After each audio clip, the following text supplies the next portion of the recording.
amigos, nos encontramos en Muros de Nalón, en Casa Carmina, ayudándonos de los primeros rayos de luz para otear los edificios que tendremos que dejar atrás en estas primeras horas de la mañana.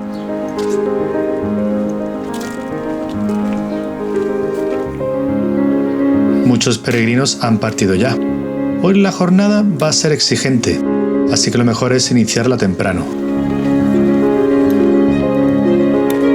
Las primeras rampas no se hacen esperar, aunque nos pillan sin desayunar y todavía algo dormidos, perezosos, como las nubes holgazanas del Valle del Nalón.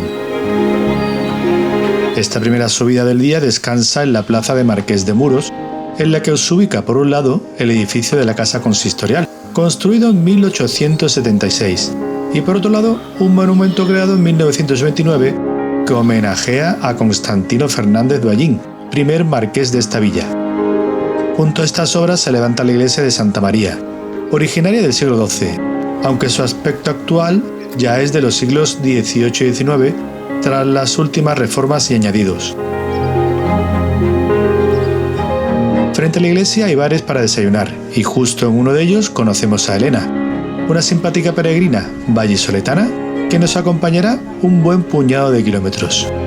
Ahora no la veis, pero con ella continuamos hacia el Palacio de Valdecarzana y Vallehermoso, un complejo fortificado del siglo XV, aunque su portada de estilo plateresco es del XVI. Está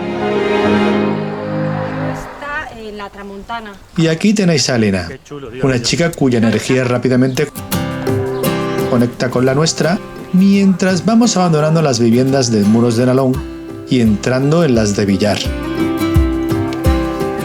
El trayecto nos hará cruzar un par de veces por sendos puentes la vía de ferrocarril Cudillero-Gijón, hasta que las señales nos introducen en el húmedo y frondoso barranco de Santa Olalla. Un opulento intervalo vegetal que hace las delicias a los amantes de los entornos naturales.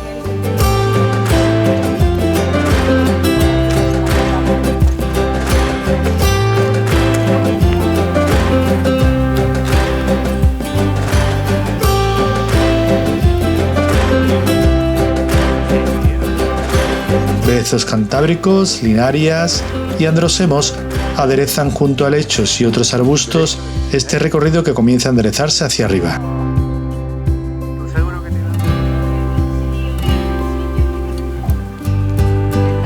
Uno de los afluentes del barranco de Santa Olalla es el arroyo Campofrío, cauce que navega por el escarpado terreno que ahora remontamos. Una superficie también ideal para estos deportistas.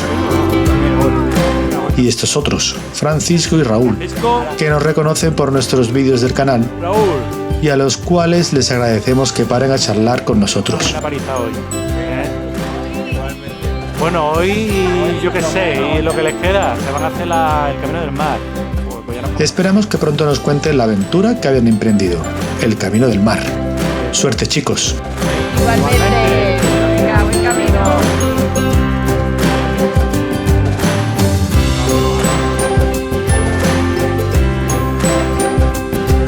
Tras abandonar este sendero nos incorporamos a una de las arterias del núcleo del Pito. A pesar del terreno urbanizado, seguimos inmersos en identificar algunas plantas y flores, aunque rápidamente las manifestaciones arquitectónicas empiezan a ganar protagonismo. Por ejemplo, el edificio de Escuela Selgas, fundado en 1915 para la docencia de los niños de los pueblos colindantes. Fue un proyecto benéfico que corrió a cargo de la familia que lleva el mismo nombre de la escuela y que plantó a pocos metros un hermoso palacio, la Quinta. Los dominios de esta preciosa obra de finales del siglo XIX nos recibe por el Jardín Sur, el Jardín francés, caracterizado por una amplia avenida decorada con fuentes, esculturas y una cuidada y perfilada vegetación. El edificio de 4 plantas sigue los esquemas de la arquitectura italiana del siglo XVI. No muy lejos de allí, continuando por la carretera CU2, encontramos la iglesia Panteón Jesús Nazareno, un templo construido en 1914 también por orden de la familia Selgas Fagalde. Pese a su moderna construcción, se intentó adaptar su arquitectura a los cánones del estilo románico del siglo XII. En su exterior destacan varias figuras de interés, como la de una virgen hecha en mármol ubicada sobre la portada principal. Frente a la iglesia hay otro acceso al palacio, que por cierto es visitable, aunque hoy parece que hemos llegado demasiado temprano. Abandonamos la localidad del Pito para continuar recorriendo un agradable entramado de aldeas diseminadas por la campiña de suaves perfiles, ya en el concejo de Cudillero. En el día de hoy los barrancos de exuberante vegetación serán bastante frecuentes, pero esto no hará más que sacar brillo a la etapa. Suelen hallarse en las proximidades de algún caudal de agua. Este que atravesamos ahora es el formado por el río de Piñera y el arroyo de San Roque. Después saldremos de la depresión para ascender suavemente por los lugares del Peñedo y Belandres. El camino, perfectamente señalizado, nos lleva en volandas entre las parcelas privadas residenciales de los vecinos. No hay que confiarse por el escaso tráfico. En esta etapa toparemos en más de una ocasión con la N632, y a esta vía hay que tenerle respeto, aunque realmente es la autovía del Cantábrico A8 la que lleva el grueso de vehículos, y afortunadamente el trazado nos libra de ella. Iremos parejo a esta infraestructura mientras recorremos las faldas septentrionales del Monte Mantarés, dejando atrás pequeños núcleos como el Manto o el Reyallo.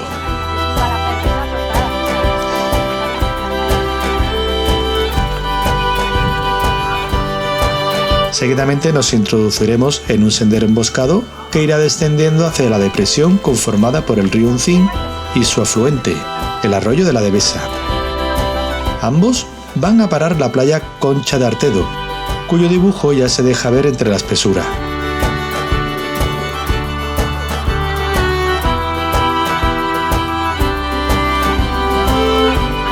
Tras nuevos pasos inferiores para salvar la red de carreteras, entramos en el lugar de la Magdalena. Aquí, la arboleda se abre al valle hacia unas vistas a la costa que no defraudan. La playa Concha de Artedo y su pasarela peatonal tienen un gran poder de seducción, pues aunque las señales no llegan allí, nosotros recorreremos los casi 300 metros que tendremos que desviarnos para llegar a ella.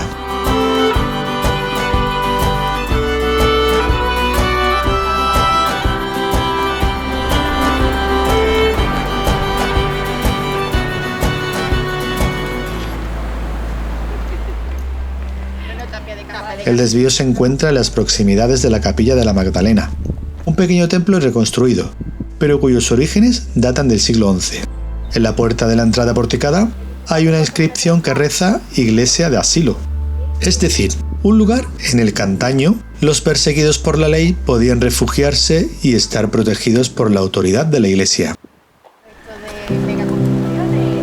Tras visionar este edificio, descendiendo unos metros más, nos disponemos a entrar en la playa por la pista adoquinada que hay a la derecha de los aparcamientos.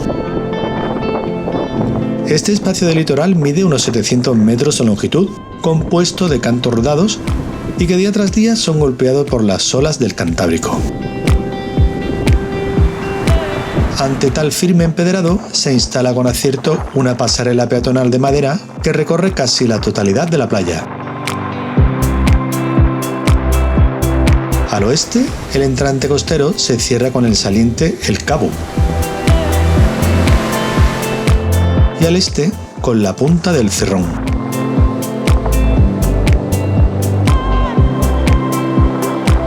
Con marea baja dicen que se disfruta algo de arena, pero hoy nos conformaremos con este agradable paseo que le da un soplo de aire fresco a la etapa.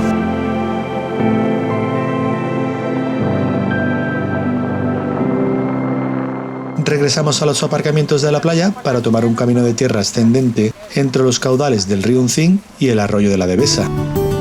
Mientras subimos, observamos cómo sobrevuela a nuestra izquierda la enorme infraestructura del viaducto Concha de Artedo, de la autovía del Cantábrico. De nuevo, tendremos que aproximarnos a ella para pasar bajo sus pistas y posteriormente, ayudados de la exigente inclinación del perfil, colocarnos a su altura para acompañarla unos cientos de metros. El sentido ascendente se toma un descanso, nunca mejor dicho, en el banco peregrino que hay en el sitio de Otero. Este será el lugar elegido en el que Elena tendrá que abandonarnos, ya que un compromiso en Soto de Luiña requiere premura y tiene que aligerar su marcha. Por su parte, nos alegra alejarnos de la autovía para sumergirnos en el barranco del Arroyo de la Bango, donde hay excepciones de color que ponen a prueba la regla del verde. La salida de esta angosta orografía nos deja las faldas meridionales del monte del Pico Mayor o la Sierra, las cuales se derraman hacia el deleitoso Valle La Barca, por donde discurre el río Uncín. La pista pronto cambia su aspecto de tierra al asfalto para atravesar las casas del lugar de Mumayor, flanqueando el valle por el sur, las sierras del Pomar y de los Vientos, por el oeste, la de Troncedo. El camino por aquí se endurece, con rampas de pendiente media del 10%, aunque al mismo tiempo nos va dejando preciosas vistas con la altura ganada.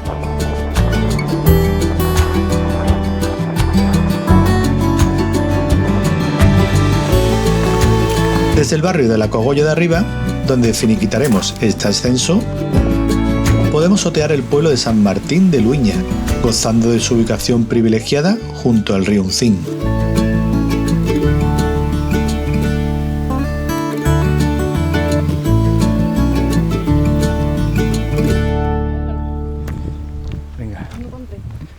Soto de Luiña, ya está aquí al lado, parece que ya empezamos a bajar. Pues sí, le damos un último vistazo a este valle, porque en no mucha distancia vamos a frecuentar otro, el del río Esqueiro.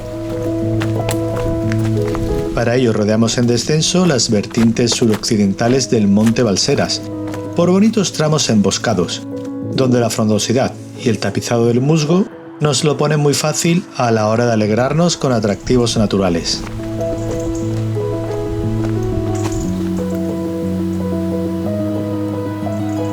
Finalmente el sendero conecta con la N632A, que recorremos unos metros en arcén, hasta que una acertada pista peatonal termina por introducirnos en Soto de Luiña.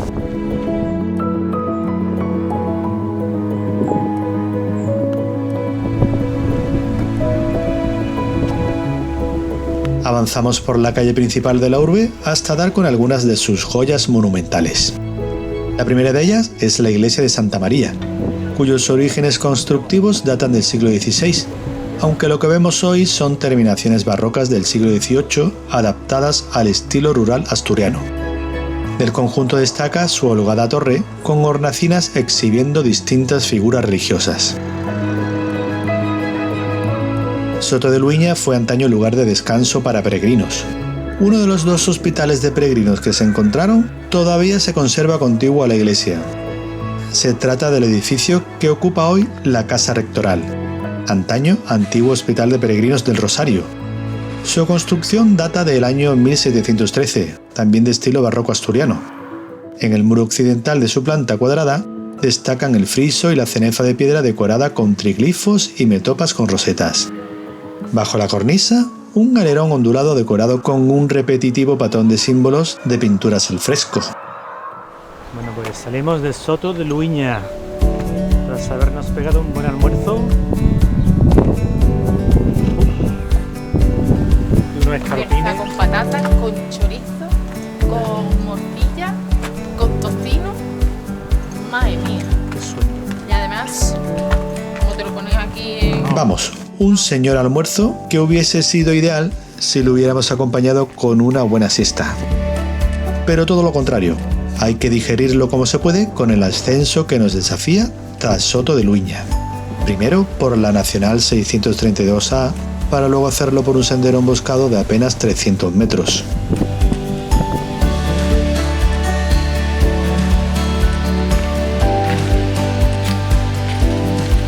El ramal saluda de nuevo a la N632A, que cruzamos con precaución para dirigirnos hacia el cementerio de Soto de Luiña. Varios metros más tarde, tras dejar un hotel, encontramos una bifurcación de camino. Monte, que es la parte de camino, o por Bayotas, que es por costa. Nosotros vamos a ir Nuestra elección comienza con otros 800 metros más de carretera nacional que nos aproxima a las vías de la autovía del Cantábrico. A esta última infraestructura de carreteras la bordearemos por una pista que da al polígono industrial de Valderedo, hasta que el camino nos hace atravesarla por un paso inferior algo tenebroso.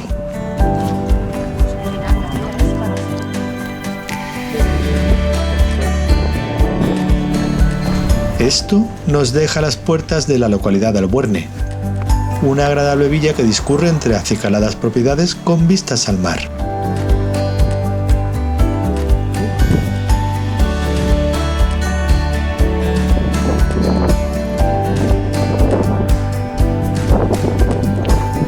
Aquí se emplaza la capilla de Santolaya, un pequeño templo orientado al norte, hacia el mar, pues se dice que allí se encontró la imagen de la patrona que aquí se venera.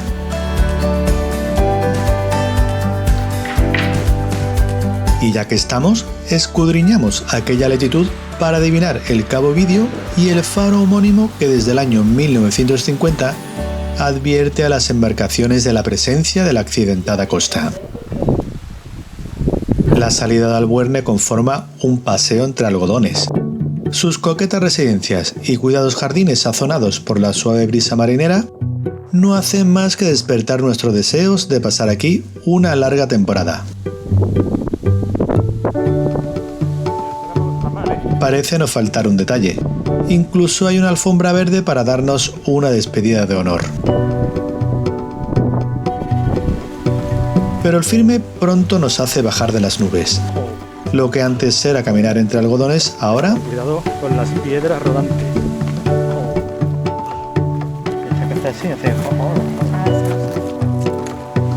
Esas son las piedras rodantes. A ver, salvo porque hay que estar atentos a no pegarte un tortazo, estos enclaves también nos encantan. Es el barranco del arroyo de Lindebarcas, cuyo caudal no tardamos en alcanzar. A simple vista, este curso de agua no parece gran cosa, pero merece la pena tomarse un momento para descubrir que es el hogar idóneo de ciertos habitantes.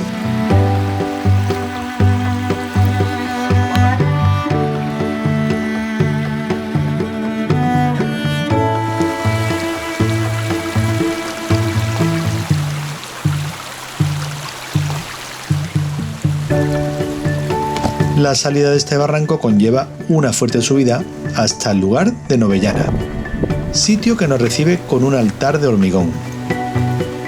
Dentro, una talla de Santiago peregrino nos mira con algo de compasión. Él sabe de sobra el esfuerzo que suponen algunos tramos. Novellana también exhibe un pulcro aspecto, con cuidadas zonas ajardinadas y una acogedora arquitectura popular e indiana. No en vano, en 1962 fue declarado Pueblo más bonito de Asturias. De su patrimonio monumental podemos destacar la iglesia de Santiago, edificio que se construyó en el siglo XVIII sobre los cimientos de una antigua ermita.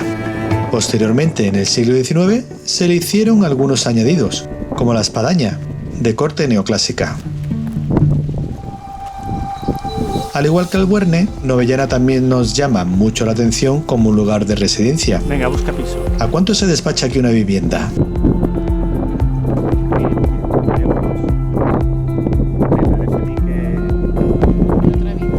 Pues va a ser que tendremos que volver a bajar de las nubes y saborear todo lo que podamos nuestro paso por aquí, que no es poco, ya que el camino nos introduce en uno de los espacios naturales más espectaculares de la jornada.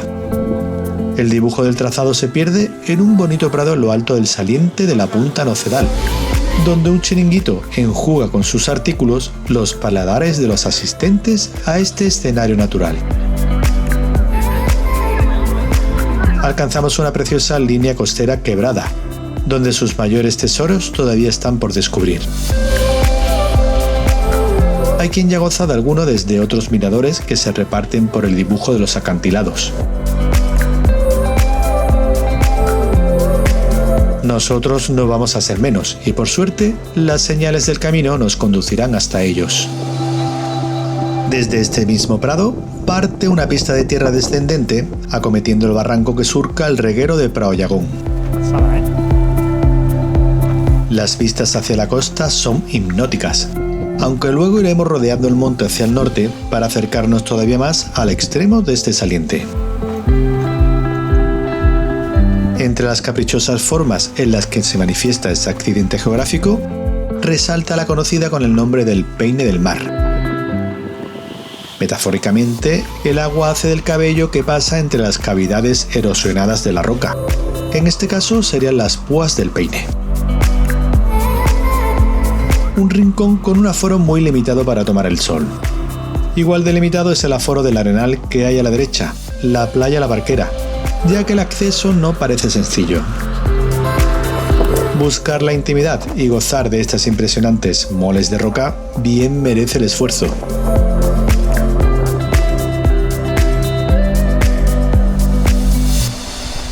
El camino continúa progresando en descenso por el barranco hasta que damos con el arroyo que le da nombre.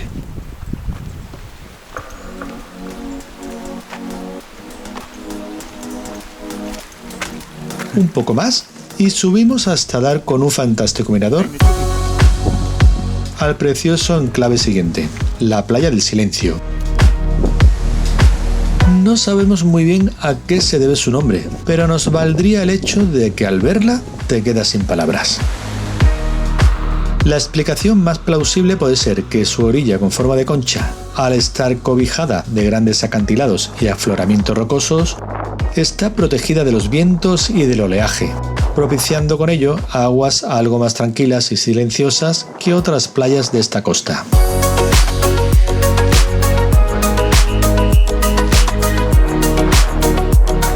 También influye el hecho de no poseer ningún servicio, tipo chiringuitos, duchas o socorrista. Y el jaleo del ir y venir de los coches queda alejado metros más arriba, puesto que para acceder a esta playa debemos descender por un entramado de escaleras. Una playa casi virgen que no dudamos en probar.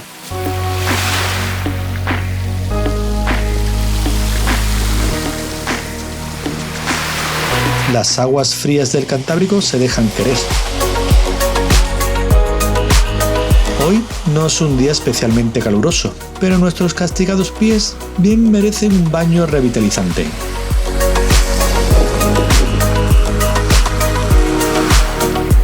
Como veis, la Playa del Silencio es de cantos rodados. La erosión sigue trabajando sin descanso en perfilar todas estas fracturas de rocas y convertir algún día estas piedras en fina arena.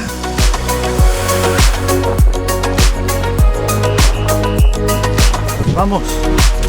El descanso ha merecido la pena. Los 3 kilómetros que nos restan para llegar a Santa Marina lo afrontamos con mejor cara. Y más, teniendo en su primer tramo unas fantásticas vistas a la costa. Los mejores miradores los encontraremos tras serpentear para remontar el barranco del reguero del Prao Llagún por su otra vertiente.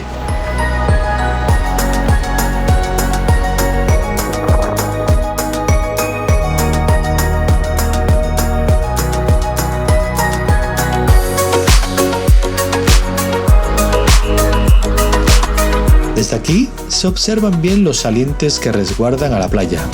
A oriente, Punta Nocedal. A occidente, Punta La Forcada.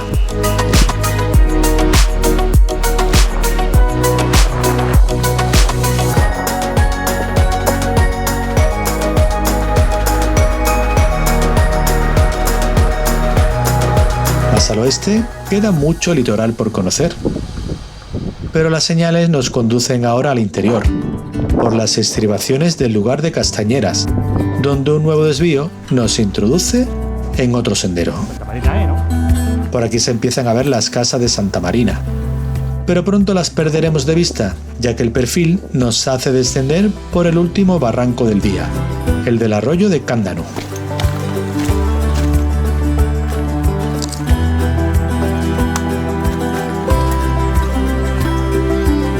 Próximos a su cauce, encontramos algún barrizal que sorteamos entre piedras y troncos puestos a conciencia.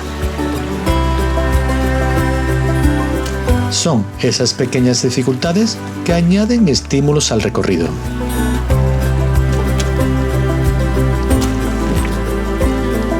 Finalmente, tras cruzar el arroyo, afrontamos el exigente tramo de subida para terminar de superar el barranco.